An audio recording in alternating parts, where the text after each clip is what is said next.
loans, how this information are priced into those assets. Meaning that when you look at the price of this asset, whether that asset price has already incorporated the news that's supposed to flow in the market. Yeah. Okay. So what it means is the price current? Right? Is the price that we look at, is it current price? Right? Well, any more information that can affect this price. If it affects the price, means it can be of risk, isn't it? Means if the information can come in and cause the price to change, means if you are the investor or you are the lender, then it may cause the value of what you've done to change. That may result in you losing some money or whatever, right? So that is a concern as well from the risk manager's point of view, right? So you must know that currently those asset prices, are they reflecting the current value, or the value could be changed, right? Now, so the EMH, the theory called efficient market hypothesis, as the word used, efficient. Efficient means theoretically the asset price has already reflected all available information, meaning that new information that comes into the market will not affect the price of whatever asset it is. Let's say, take for example, like a share price, right? Now, as you can see, or you know, in the market today, share price can go up and down, right? When there is a news about the company or about the shares. Right? Means information can change the price of the shares, right? Okay. So what it means is the share price still can be affected by certain information. So if the share price can be affected by that information, means there's a risk there, right? Because bad news comes in, the price of the share might come down, and then you might lose money if you invest in the shares, right? So in order to understand the risk, you must also understand how much impact the information will affect the price of the shares. In this case, price of assets, price of loans, price of investment, anything for that matter. Yeah, right? So these theories try to help us to understand this risk, right? And efficient market hypothesis basically is a general rule. The general rule, according to this theory, it says that actually information will not affect the value of the asset, right? Why? Because whatever it is today, all the news already incorporated inside. Any additional information comes in will not in any way affect the price. The price won't change. It means if you're holding this asset, you are not going to be afraid that the price will decline. No need, no worries.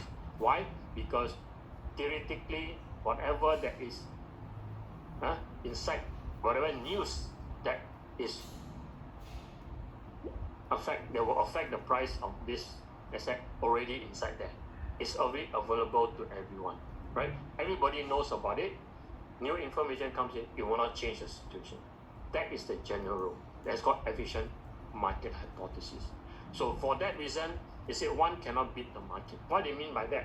It means that, look, since the price won't move, news come, it doesn't change, means there won't be any undervalued assets. Means the asset is fairly priced. Means that's the correct price. The price won't change. Means it cannot be undervalued. Means people make money by buying undervalued assets, right? And then sell it at a higher price. But in this case, the price already at the fair price, it won't change anymore. So if you try to buy and try to sell it at a higher price, it won't work because the price won't change. Or similarly, if you try to sell high and buy back low, also doesn't work because the price won't go down, right? Why? Because everything already reflected in the price. So in that case, theoretically it says nobody can beat the market. Means you cannot be better off than whatever that's already in the market. So the market is the best. It reflects the current, right, fair value. You cannot be better than that. Okay, EMH. Okay, so that is the general rule of EMH. If any question they ask you what the meaning of EMH, that is the answer. The answer is said that, look, the price of an asset is fairly priced.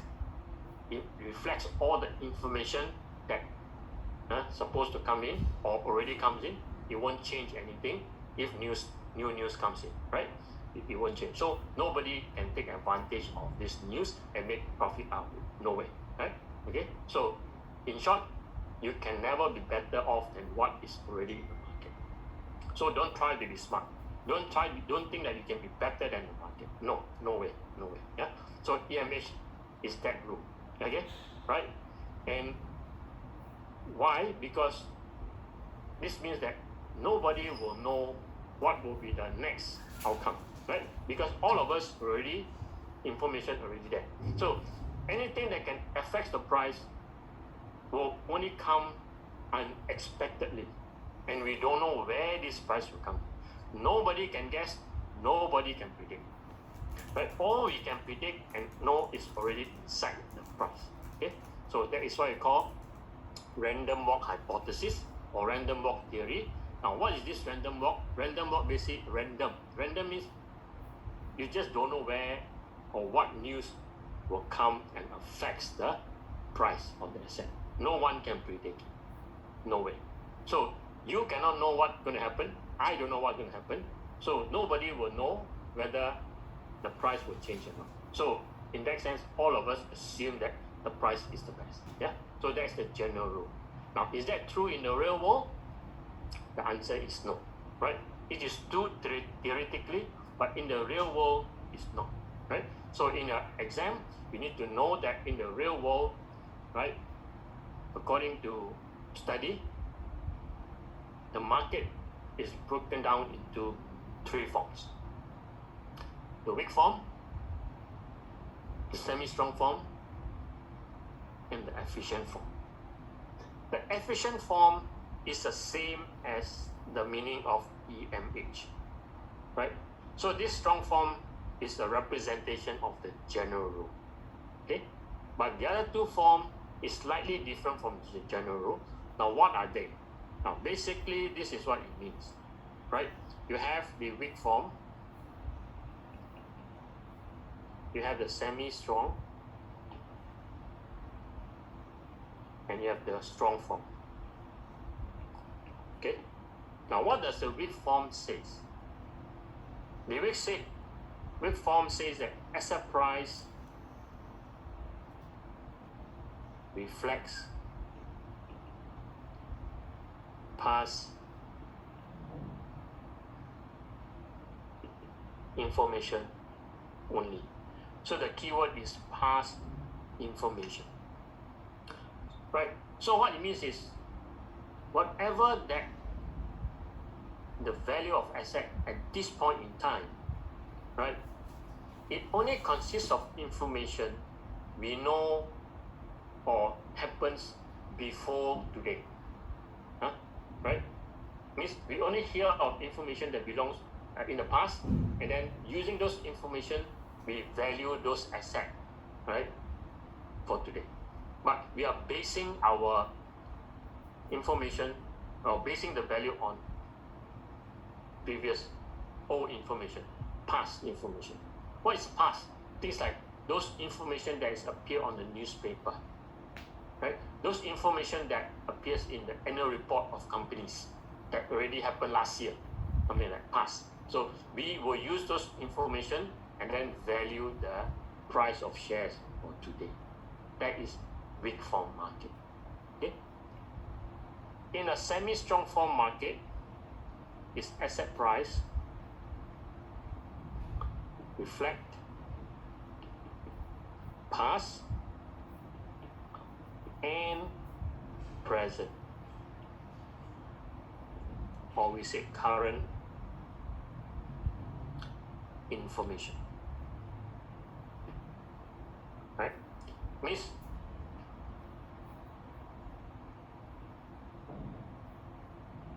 okay. Let me just, Alvin, I'll come back to your question. But for now, let me just finish off this. Yeah. Okay.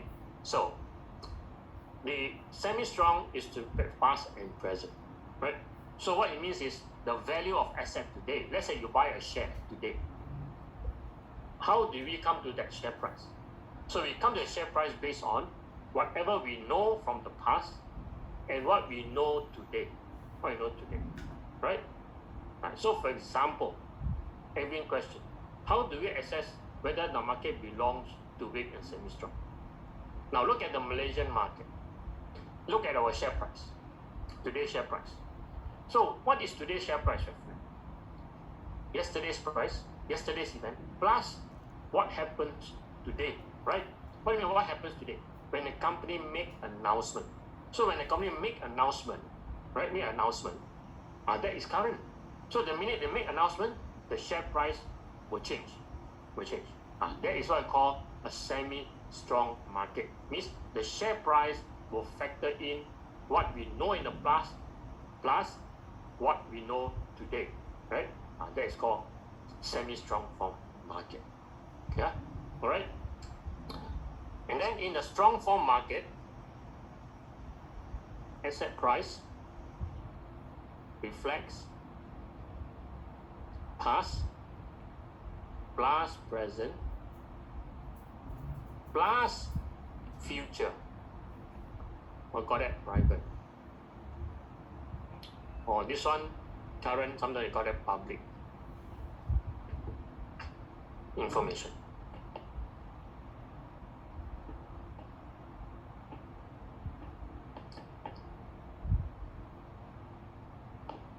Right? Now what does it mean? It means that the market, the price of the share that appear on the stock market today not only reflects information from the past, not only information that we release today, but it also include information where many people don't know, but only a few people know, but this information is relating to event that will happen in the future, right?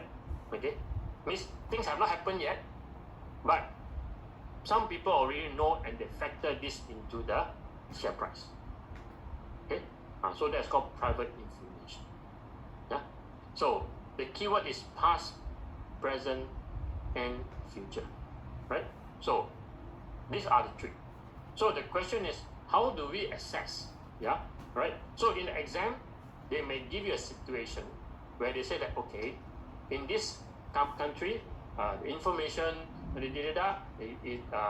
the asset price reflects information that was derived from annual accounts, corporate company annual accounts, or those information that is published in the newspaper only. Now, what kind of market is that? That is basically a weak form market. Okay, but if in a price reflects those in the newspaper as well as annual accounts and also currently published information, means like company that make announcement right now, and the share price reflects that situation, that's called semi-strong, right? Okay. But of course, if a share price reflects even something that's not happened yet in the future but already factored into the share price, that is called strong form, right? So strong form, just like EMH, nobody knows, nobody can control it because even the future information people already know. So whatever, even so now you get any information, it doesn't affect the price anymore because future information already reflected in the asset price. That is efficient market hypothesis or strong form market, right? So in the real world today, you'll find that most of the country like Malaysia is semi-strong form, right? Why? Because we can, the share price today reflects whatever in the past and publicly announced information, means when the company make announcement, right? Now, theoretically, you cannot have a strong form market because end of the day, you know why? Because any information that is not released to the market, means it's not made known to the market or you got private, you cannot use it. If you use it and then buy the shares, or you can use it to reflect the share price, basically you are doing insiders trading, which is illegal, right? Illegal. So theoretically, you cannot do that, right? So most countries will be in a semi-strong form. It just which extreme end, whether it's very semi-strong or low semi-strong, but most of them in the semi-strong. But like Alvin asked, how do we assess the market whether it's weak? Now, theoretically, we look at for example, the infrastructure of the company. How developed is the company? How developed is the market, the marketplace, right? So if a marketplace is very backwards, so means in a country where infrastructure are not fully developed, people are not able to get news as fast as some other places, or the stock market or the commodity market or maybe the property market, they are not well developed, means people are not well informed of what's happening in the market, then that could be a weak form market. Okay, weak form market. So that is very normally look at the stage of development of a country, right? So if we look at a country where it's quite backwards, then we can say that most of the market could be in the weak form market. But in most developed countries or in developing countries nowadays, with all the internet, with all the infrastructure in places, most of them are now in the semi-strong form market. Why? Because the flow of information are quite easily facilitated, right? Information are easily available.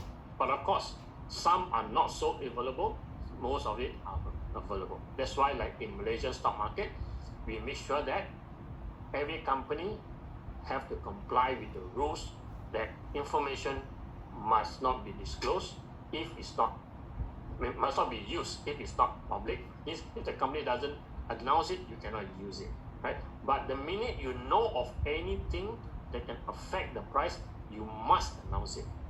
So another thing is regulation. Look at the country's regulation. Alvin. So the country regulation will allow you to assess whether a country is in strong or semi-strong or weak form. Yeah. So theoretically, we are saying that country like the developed countries, the US, Australia, England, all these developed countries, we clearly say that they are nearer to the strong form market. Why?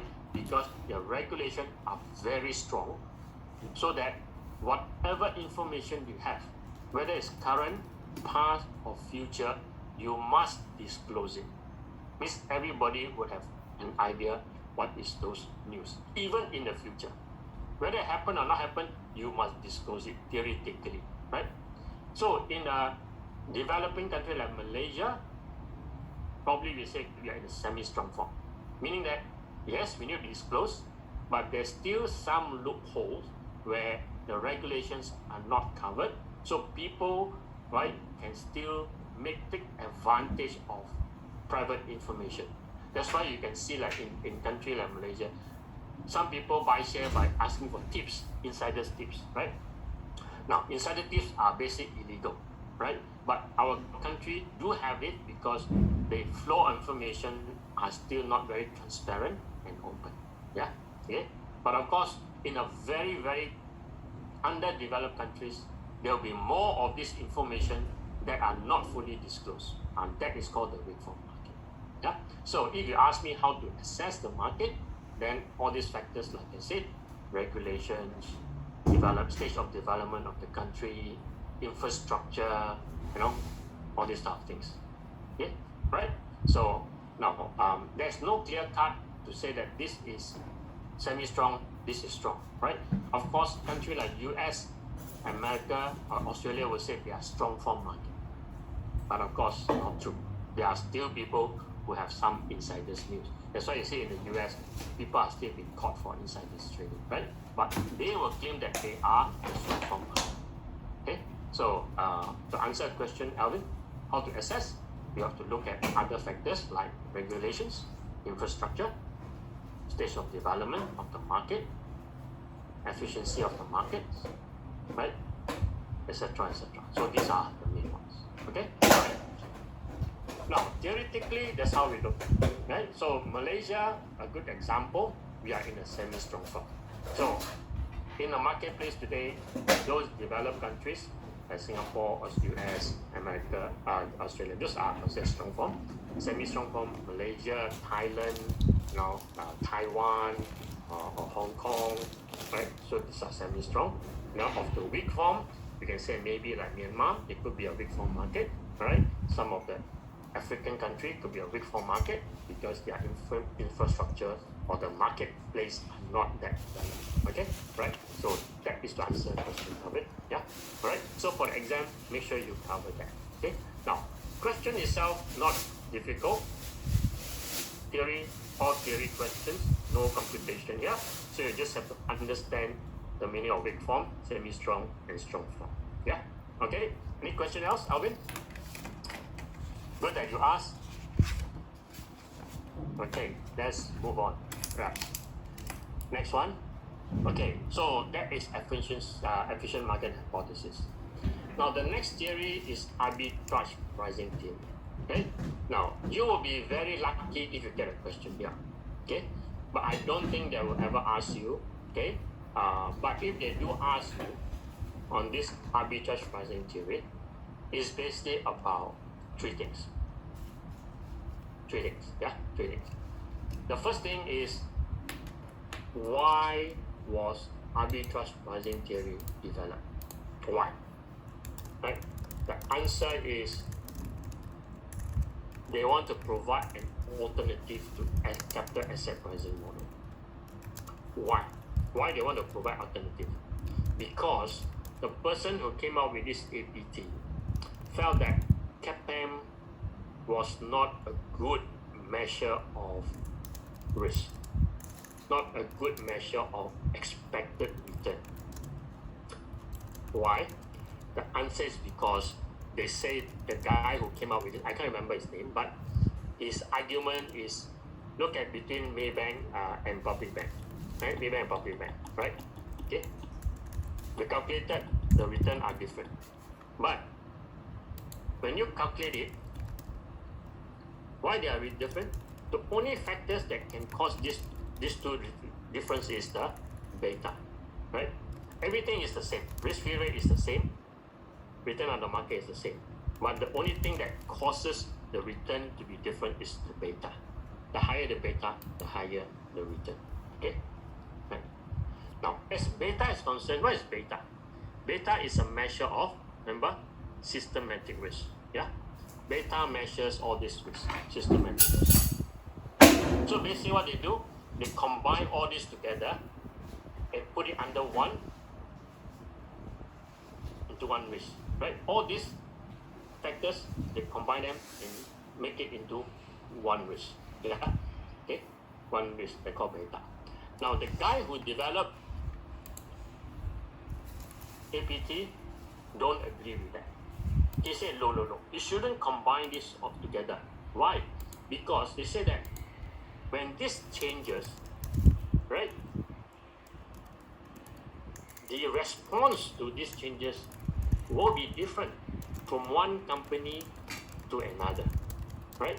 They are not the same, even though it's not caused by the company, but the response to it will be different, right? Okay, because CAPM, they say they respond to it in the same manner.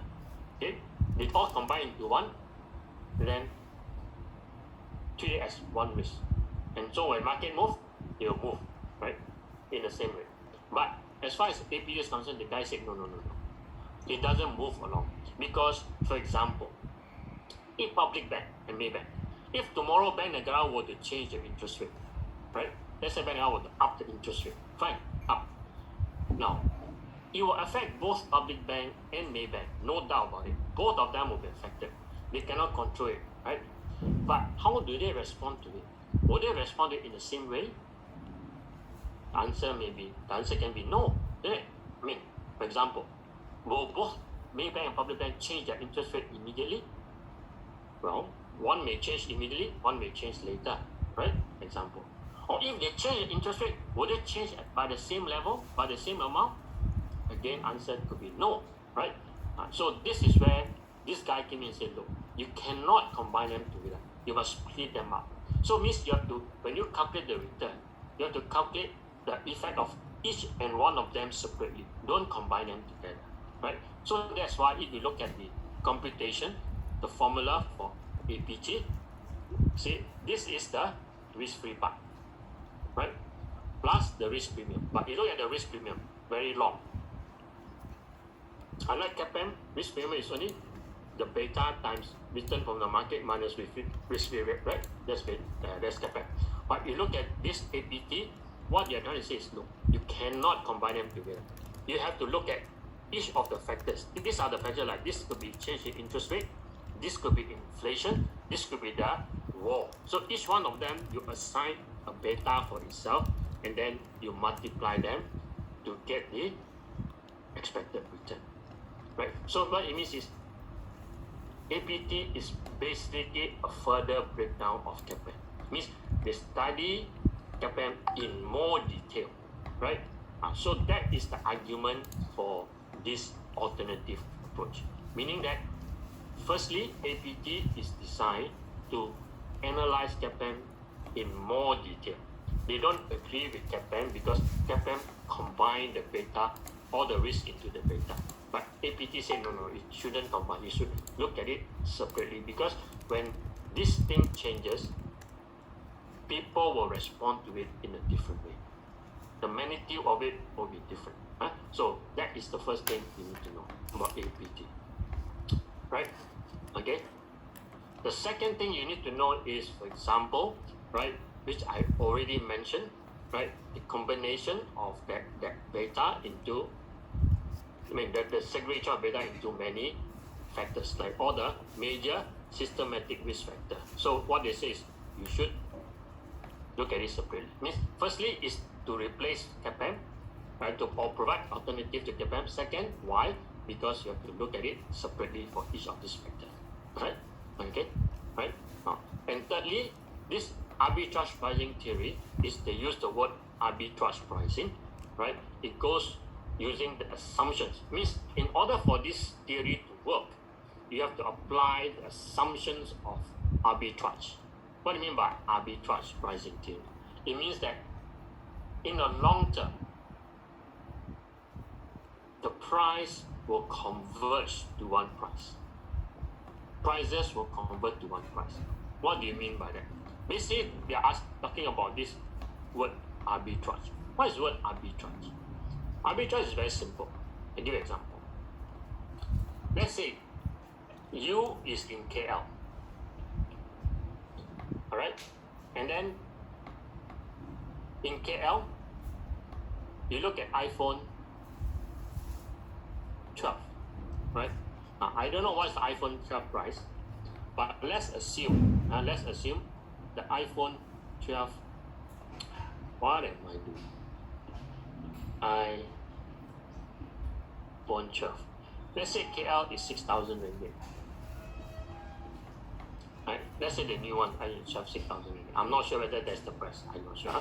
I don't use such an expensive phone. I use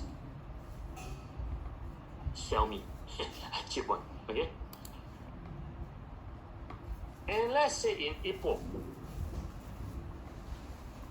the same iPhone 12 is selling for $5,550. Now, why would that can happen?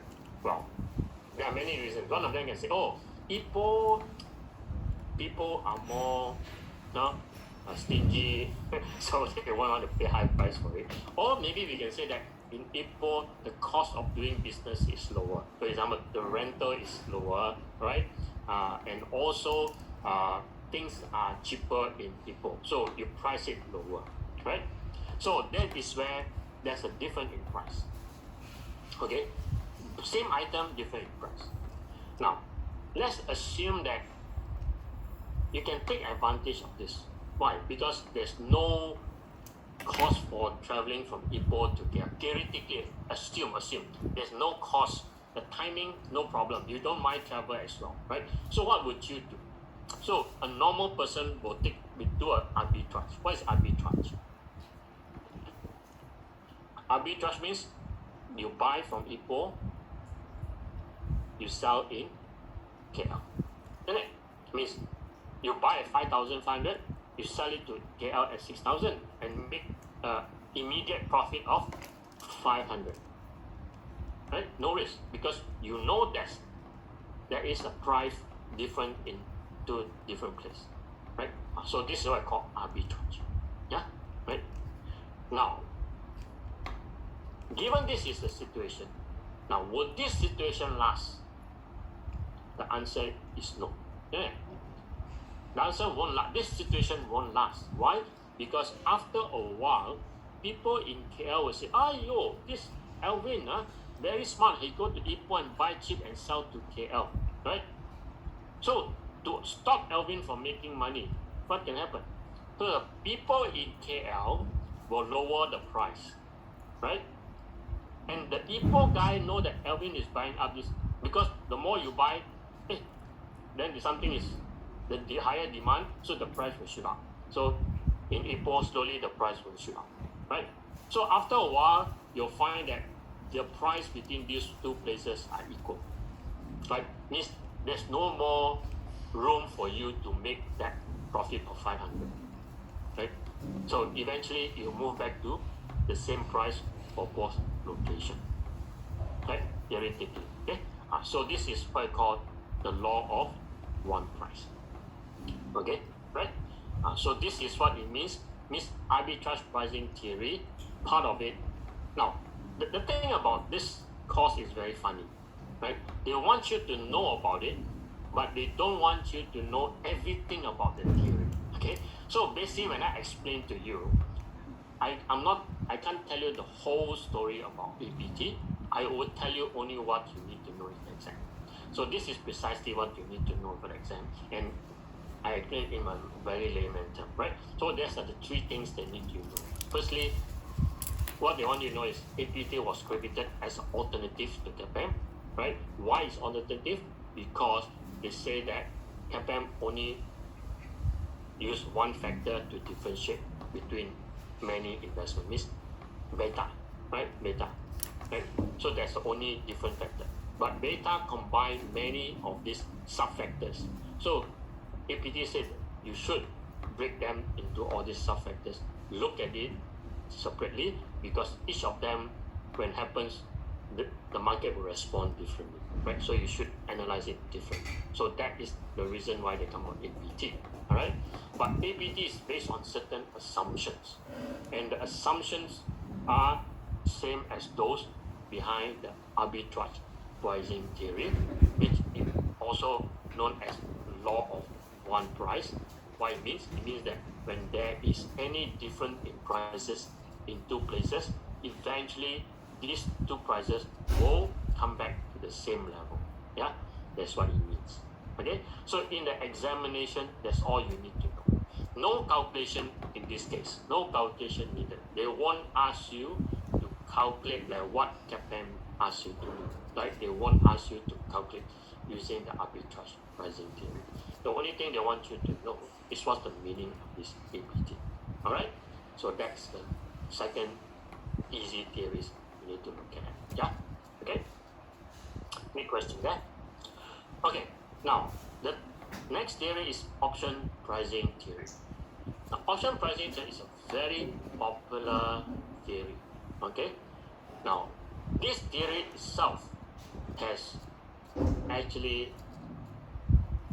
won these three or two of these three gentlemen a Nobel Prize. Right? When they developed this theory, when they successfully developed this theory, they actually won a Nobel Prize. I'm sure you know what's a Nobel Prize. Yeah? Although some of you may say that no big deal nowadays, but in the old days it's a big deal, right? Because in the past, when people trade options, people have no way to estimate the option price until they come up with this model. A very complex model for some people, but simple model for some people, right? But overall, for most people, it's complex, right? So that's why they managed to win the Nobel Prize. Now, what is this option pricing theory? Basically, this theory is to help people to determine what is the value of an option. Just like you trade shares, how do you determine the value of shares? Just like we use capital asset pricing, we determine the value of shares in the future, right? So same thing for option pricing theory, we use it to determine the option price, right, in the future. Okay. Now whether it will turn out to be the real option price or not, we don't know. But this is one way to estimate it. It's pretty complex in the computation. Yeah. Now just to cut it short, this model, this theory will be used extensively in the next few chapters. Okay? So for now, I won't go into detail. All I want to just let you know that this is a very important theory, right? Where we can use it for determination of market risk as well as credit risk. Yeah? And in the first place, what is an option? Now, an option is basically giving you the right to do something, right? The right to do something, okay? Or in bahasa Malaysia, hak untuk buat sesuatu, the hak, the rights, right? So option is basically a right. In short, example, you want to watch movie at the cinema this Saturday. Of course, now cannot lah, COVID lockdown lah. But let's say there's no COVID. You want to go and watch a movie in a cinema at a shopping center this weekend. This is a very, very popular movie. A lot of people want to watch.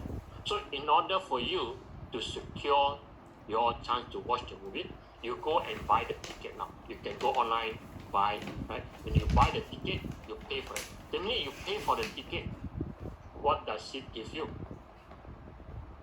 It gives you the right to watch the movie on this Saturday, right? You're right. But there's no obligation for you to watch the movie. Now, what do you mean by that? Mean that with this ticket, when you want to watch the movie, you can just walk into the cinema on Saturday and sit there, you watch. Nobody can stop you unless you do something wrong lah. But let's say everything is okay, under normal circumstances, no one should deny you that. Okay? Right? Can a cinema stop you? No. The cinema cannot stop you. Right?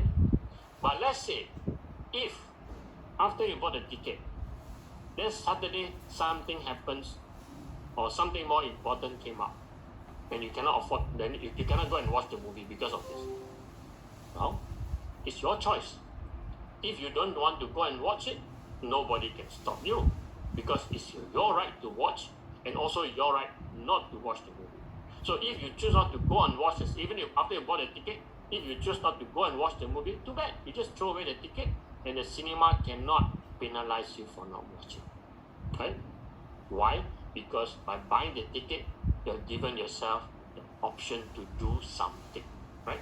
So this is what I mean by option. So in real life, in financial market, there are many types of options. Okay?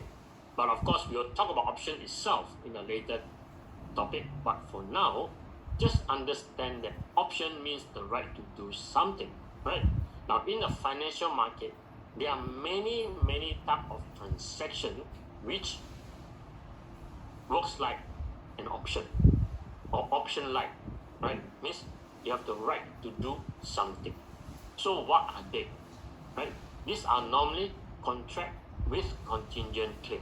What do you mean by contract contingent claim? Meaning that you have the right to do something, right? And that right to do something comes with an event that will happen in the future. The contingent. Contingent means subject to something. So for you to claim that something must happen. Something must happen. Just like, for example, you watch the movie, right? You bought the ticket, and then on Saturday you want to watch the movie, you go and watch the movie. Okay? But if you choose not to watch the movie, also you don't have to watch the movie. So it's contingent upon your choice whether you want to watch or not to watch the movie. Yeah? Okay. So in the real life, in banking, what kind of transaction is like a option contract? What is it like option-like features? For example, guarantee, right? guarantee. Right? You know what's guarantee, right? So in case, let's say for example, this is me, Wong. I borrow money from CMB. Right? CMB give me money. Right? Borrow money from CMB. Right? And CMB not very happy with me because he said, Wong, your credit background not very good. We need a guarantor from you. Right? So what it means? Means let's say you will come in as my guarantor. You come in as my guarantor. Right? You come in as my guarantor. What it means? It means that in the event that I don't pay CMB, you will pay CMB. So what it means is, as a guarantor, your liability comes about contingent upon me not paying CMB, right? Or CMB can say that they have a choice or they have the option to claim the money from you contingent upon me not paying them. Right? This is the meaning of option contract. So guaranteed is an option-like contract. Okay? Right? So it means CMB has the option to claim from me or to claim from you. Right? Okay? So if CMB claim from me and I don't pay, then you must have to pay. You will have to pay. Right? So that's why contingent upon me not paying. Yeah? Okay? Example. Right? Then another one is insurance. It's another option-like contract. Okay? Why? Because if you buy insurance, let's say on your car, right? You will make a claim on insurance company upon something happen, contingent upon your car being stolen or your car being damaged, right? Then again, once your car is stolen or your car is damaged, then you have the right to go to the insurance company and claim the money, right? So that's your right to do something contingent upon your car being damaged or stolen. Yeah, right? So that's an example. And the third one is real option, means the right to do something. For example, you can right to extend a contract. Let's say, for example, you go and rent a place, right? So you rent a house for 2 years, right? But inside the contract, they also say that after the 2 years, you have the right to extend the rent for another 2 years. So that is called option to extend. But it's up to you. You want to extend, you extend. If you want to extend, you also can just terminate the contract after 2 years. But the other party cannot force you to extend. It's your choice. It's your right to decide. Okay? Same like option to delay investment. Whether I want to invest today or invest tomorrow or invest next month, my choice. I decide. Okay? Example.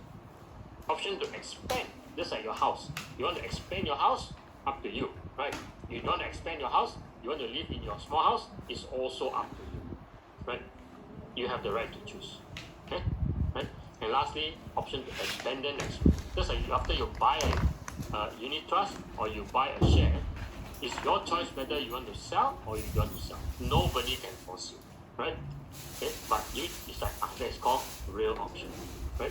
Example of option. So basic option is the right to do something without obligation to do it. Yeah. Okay. Now, this is the example here.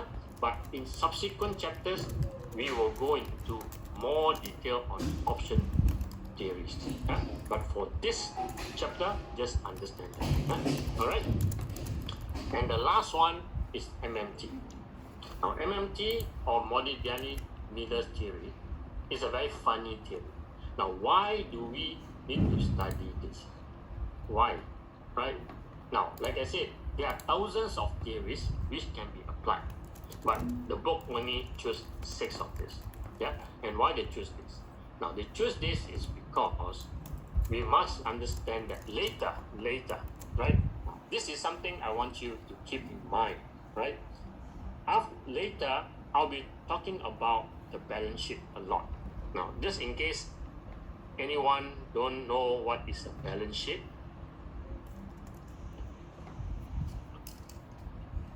Balance sheet is the sheet that balance. The sheet that balance. I'm not bluffing, yeah, because why? There are two sides of the balance sheet. Both sides must be equal. That's why I call the balance sheet, or the sheet that balance, yeah. Right. But basically, we use the balance more seriously, we use the balance sheet to represent a business, yeah. How do we? It can also represent a business. It can also represent ourselves, our financial position. So basically, balance sheet represents the financial position, right? Financial position of a company or financial position of an individual, doesn't matter. It tells you where you are now, right? So now, from a business point of view, just like a bank, okay, a bank is a business, right? Now, what is a bank business? Now, as you all know, in a balance sheet, there are three very important components. Assets, which is what we own, right, is equal to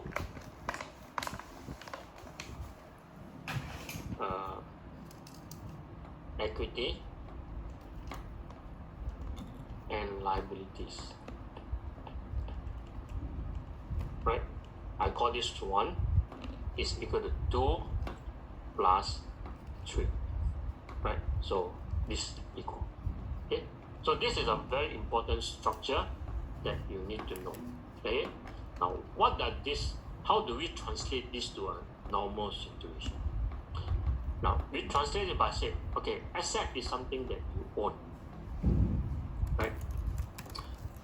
Or we can call this the business, right? So, in the bank, what is our business? Our business is to give loans, right? So, our asset is giving loans, right? Give loans, lend money, right? And that where it produce income. This one produce income, okay, right? Now, in order for us to own something that we can produce income, we must be able to buy that something, or in short, financially, how to finance this asset, how to acquire the asset. Where do we get money to acquire the assets, right? Now, according to the balance sheet, there are two ways we can source the financing. One way is using equity. One way is to use liability, which is a form of debts. Yeah? Okay? So, back to the example I showed you earlier, this chart. Okay? So, back to the same thing. A company want to do business. Remember I told you, company no money. So, where do they get the money? They get from the share. Issue shares. So, by issuing shares, they are basically issuing equity. So, equity is shares. Means they borrow money from the shareholders, use the money to go and buy the asset of the company so that they can earn money. Yeah? Okay? So, they fund it by issuing shares. Alternatively, they can also fund it by taking a loan from the bank or issue a bonds, right? This is borrow money, which is liabilities. Yeah. Okay.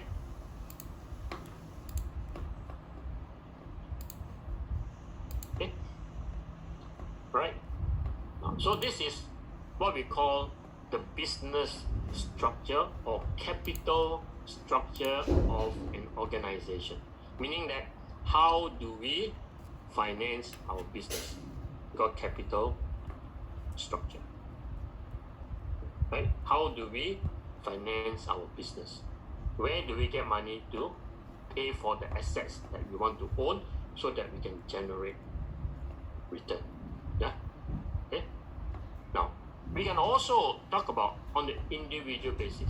For example, what is asset? One of the asset is a house, correct? A house. Okay? Your house. If you want to buy a house, where do you find money? Well, to buy a house, you normally put a deposit with your own money. That is called equity, right?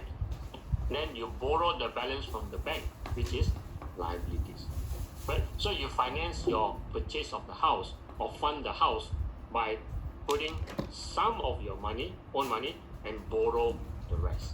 And most of the time, your money is always less than the borrowed money initially, right?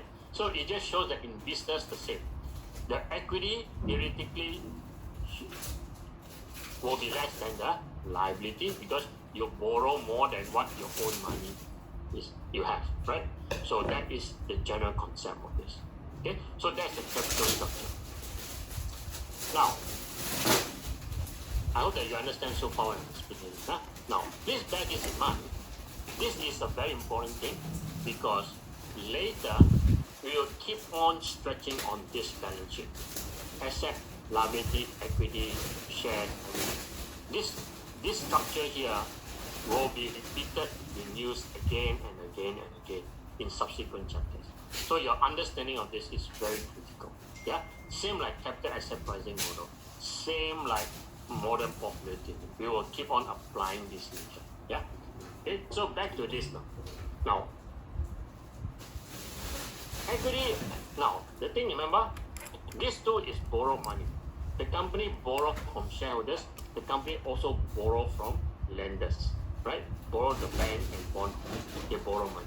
So when you borrow money, you all know borrow money is not free. You have to pay, right? You have to pay for the capital or the money that you borrow from shareholders, as well as you borrow from the bank and the bondholders. You have to pay. Okay? So you pay an interest or cost, whatever we call it, doesn't matter. The cost, the cost of equity or cost of liability, right?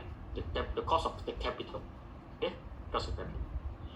Now, the thing is, the cost of equity and the cost of liability, they are not the same. They are different level. In real life, right? The costs are different. So one costs higher than the other. Okay? Right? We will study about that in chapter 6 of the EMH later. In capital management, we will talk about that. But for now, all you need to know is these two, the costs are different. Okay? So, the cost is important. If you don't manage it well, if your cost gets higher, means you are not able to make high profit. Means higher cost, lower profit. Am I right? Means you will earn less because your cost is higher. Right? So it's very important for you to manage the cost so that your cost don't exceed the income that you earn, the return that you earn. Right? So you have a positive return, a profit. If your cost is higher than your return, then you have a loss. Right? So that's very important. Right? So the managing of the capital is very, very important here. Right? Now that is what we know in real life. But Mr. Modigliani and Mr. Miller, these two gentlemen here, they disagree with it. Right? They disagree. What are they disagreeing? They are disagreeing, saying that, look, it doesn't matter which one you use, or which combination you use, or how much you use here, or how much you use here. It doesn't matter because end of the day, the cost is the same. Right? It doesn't matter. No impact. That's the argument. Okay? Which is against the what we know in the real world. Okay? Now they give their reason. They give their reason as to why it doesn't work. Right? They give a reason. Okay? Now, your study here is not to challenge that.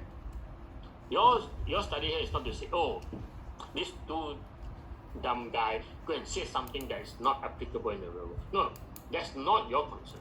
Your concern is just to understand what did they say. What did they say that go against this understanding? Okay, that's it. You are not asking to challenge that. Okay, you don't agree, that's your problem. Okay, but in the exam, they are not asking you to challenge that. You are not required to do that. All you need to know is what these two guys say, which is against this. What did they say? What did they say? So this is where I have to bring you back. What did they say? They said there is no impact, meaning that it doesn't matter whether you use equity to do your business or you use liability to do business. It doesn't matter. The outcome will be the same, right? Okay, that is their argument, right? Now, for them to argue, they actually use certain assumptions. What is assumptions? The following assumptions. They say, number one, the market is perfect. The capital market is perfect, meaning that in this market, everything is like heaven, right? What do you mean the heaven? No tax, no transaction cost, no trading restriction, right? So it means you don't have to pay tax. When you do something, you don't have to pay a fees, right? And also, the government doesn't stop you from doing whatever you want. Now, is that true in the real world? I'm sure you know the answer, right? It's not true, right? But their argument is assuming that this happens, okay? Right? The second assumption is same borrowing and lending cost of firms and investors and stockholders. What do you mean by that? So it means that whether you buy their shares or whether the company issues shares or issue bonds or borrow money from the bank, the rate of interest are the same cost. Now, again, you know the answer. It's not true in the real world, right? The third thing, ability of the firm and investors to borrow and lend at the same rate. If you go and borrow money from the bank and the interest rate you get from deposit in the bank, they assume that these are the same. Now, do you agree with that? Again, I'm sure you don't agree, right? Because when you deposit with the bank, you get less interest, but when you borrow from the bank, they'll charge you higher interest. So it's not the same rate. Yeah? Okay? And lastly, firm's financial policy reveal no information. What do you mean by that? It means that, well, whether I use bonds or I use shares or whatever information I have from the company, it doesn't change the outlook of people. People still feel indifferent. No difference. So what? You tell me something new, I also have no feeling about the company. Now, is it true? Again, answer is not true, right? Because people do look at the news of the company, right? News can, remember, the efficient market, it can change things. Yeah? But these four are the assumptions that this Mr. Miller and Mr. Modigliani make, and as a result, they come to the conclusion that they say, number one, leverage has no effect on the value of the firm. What do you mean by that? It means that if you borrow a lot of money, still okay, no problem. The cost will still be the same, right? So they don't care how much shares you use, how much debt you borrow. The situation will be the same. Okay, right? Second, leverage has no effect on the weighted average cost of capital. So meaning that whether you use equity or liabilities, the cost doesn't change, still at the same level. Right? You borrow 100%, also that price. You don't borrow, also that price. Now, whether you agree or not, I don't think you agree, but that's what they say. Number three, dividend policy have no impact, meaning that whether the company pays dividend or not, it doesn't affect the shareholders' perception of the company. Okay? But I'm sure you do, right? Why public bank share price is theoretically more so-called interesting than Maybank shares. Now, I'm not saying that public is better, but that's the general perception of the market. Why? Because public bank tends to pay a higher dividend or more consistent dividend than Maybank, right? But in this case here, these two gentlemen argue that it doesn't matter, right? It doesn't matter, right? Okay, so that is the meaning of it. And lastly, like I told you, the value of the firm is not affected by the financial policy. So whatever the company do, people don't really care. Don't really care, right? It doesn't matter to most people. Yeah. So that is a proposition. Okay. Now, like I said, this argument is not in line with what the real world happens, but it gives us a way to analyze all these areas, right? You may not agree with them, But because of these two fellas, it makes people start thinking about what actually happens in the real world. I mean, it provokes people to debate on those issues, right? So that is where, in risk management, it also prompts us to ask questions as to why this, why not that. Right? That is the purpose of this theory. Right? Okay? So, in the exam, like I said, they are not asking you to agree or disagree with this theory. They just want you to know what Modigliani and Miller have said. So they have said these four things, 1, 2, 3, 4. That is based on the assumption that these are the things. So in exam, they can ask you, for example, what are the assumptions that MMT made? So these are the assumptions. And what are the conclusions that they made? These are the conclusions. Right? So these are the things that you need to be familiar with. Yeah? So that is the 6 theories that I discussed with you. Right? So, like I said, the reason I spend time explaining this is because if I don't explain to you, by just reading it, you may not able to relate it, what it actually trying to tell you. You read, you understand the meaning, but how does it apply? Or what it means? Right? You may not. So that's why I emphasize on this, right? To spend some time talking about this. Yeah. So these 6 theories, like I said, is all examinable, but more emphasis will be on portfolio theory, capital asset pricing model, and option pricing theory. Okay, but option pricing theory will come in other chapters. But the foundation is on this. Yeah. Whereas the other 3, APT, EMH, and MMT, you are lucky if you get a question, right? And if you get a question, it's very straightforward. Things like efficient market hypothesis, what's the general rule, what are the 3 markets, weak, semi-strong, strong form. That's it. What's the meaning of each of them? Okay? And like Alvin was asking, right? How do you assess it? Now, in the exam, they will ask you that. Okay? But since he asked, I share that with you. Yeah? Now, APT, like I said, nothing much more than number 1 is what developed to provide alternative to Japan. Why? Because it split the market risk individually so that you have to analyze each of them individually instead of combine them under beta. And also, APT applies the theory of arbitrage pricing theory, right? Or law of one price. What's the meaning of law of one price? It means that when prices are different in 2 different places, people will take advantage of it, but eventually the price will come back to the same at both the places. Yeah? Okay, that's law of one price. And last but not least, the MMT. So MMT, like I said, is to say that, look, when you look at capital structure, right, you have to analyze it in detail. But for MMT, they go on the assumption that whatever capital structure, it doesn't change the outcome, right? Why? Because based on the 4 assumptions they made, right, they are saying that whether you use shares or bonds or loans, doesn't matter. The business still goes as normal, right? The cost of doing business also the same, no problem. Even if you don't pay dividend, people are not bothered, right? And whether news or not, people are not bothered, right? So this is what they say. Yeah. Okay. So that will end our 6 theories. Okay. I took half a day just to talk about this. Now, tomorrow morning, I'm going to start off with the mathematical concept. That will probably take us around 1 hour, right? So once we're done with that, I will go back to chapter 4 of BRM1, which is the international bank regulation. Yeah.